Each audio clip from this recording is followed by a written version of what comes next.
Chiefs Kingdom, and welcome back, my friends, to the show that never ends. This is RGR Football. Once again, I'm your host for this episode. My name is ThunderDan88 on social media. You can call me Dan, DJ, Danilo in the chat below, and I'm sure some of you will, with some positive things to say and a few negative things to say, because that's usually the way it turns out.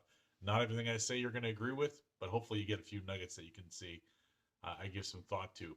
Today we're going to talk about a player that a number of years ago was drafted out of BYU, Andy Reid's alma mater, by the coach that knows his play all too well, and he came to be beloved in Kansas City.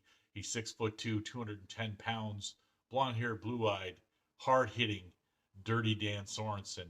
That player right now is one of the most underappreciated by a number of Chiefs fans and consistent, solid, strong football players on this championship Kansas City Chief team that's been to back-to-back Super Bowls now.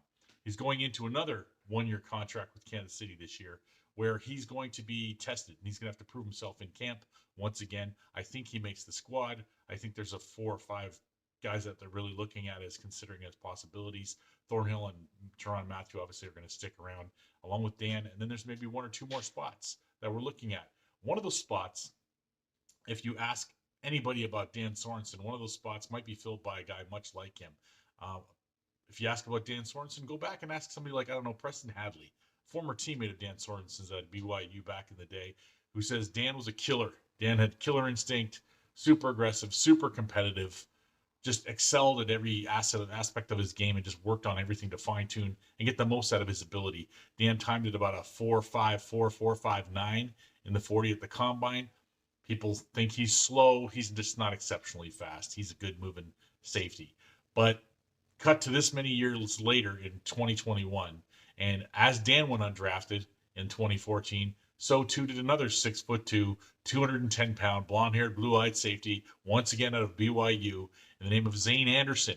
Zayne Anderson has been coached by Preston Hadley, the same Preston Hadley that played for Dan, and said people need to understand that they're not the same guy.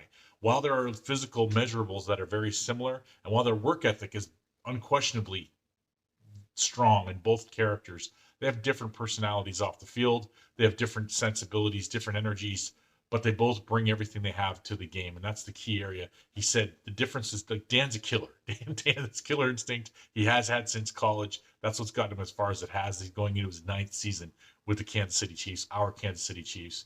He said Zayne will get there. He's going to take some time, but he'll get there. The big knock on Zayne, and part of why he was probably taking as an undrafted free agent, despite the fact that he timed very well. He's considered very fast. He measured in the 4.46 range as a free safety at 6'2", 210. That's moving. Here to let you know, folks, that he's going to have some lateral movement on that field. He's also worked on his ball skills a lot. But the reason he slid, and the reason he probably went undrafted, the main reason he probably went undrafted, was because of injury concerns. He had 3 seasons as a senior. So you have a redshirt freshman year, then you start playing, then you get nicked up, then you get nicked up, then you get nicked up. Problem was he went from safety, they moved him over to linebacker. He was playing the spot that Fred Warner had played at BYU, and if you consider the size of Fred Warner versus the size of these cats, 6'2", 210 versus Fred's a much bigger guy, it's a tough spot to play at that size. He had back-to-back seasons where he had a shoulder issue, had to get sat down, and apparently he has a crazy fast metabolism. So Zayne's the kind of guy that if he stops working out for any length of time, a couple weeks, 3-4 weeks, he drops muscle mass quickly. He's never going to have an ounce of fat on him. He's going to be one of those lean for life guys, but he's got to work to keep that muscle on.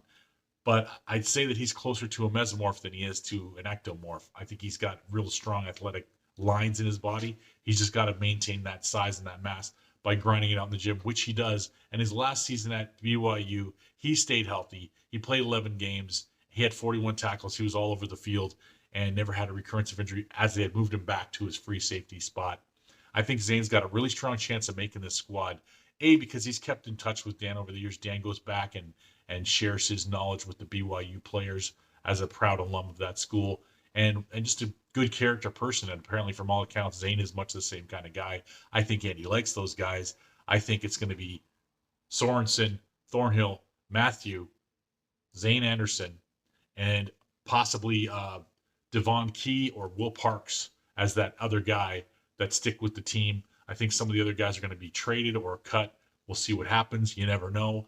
But if Andy likes what Dan has brought to the team for the past 8 years, going into his 9th season, I think he's looking at Zayne thinking that could be the next guy. Not the same guy, but a similar guy. Keep an eye on, folks. And as always, go Chiefs. Thanks for watching this video from the team at RGR Football. Click these videos to see more and subscribe to RGR Football.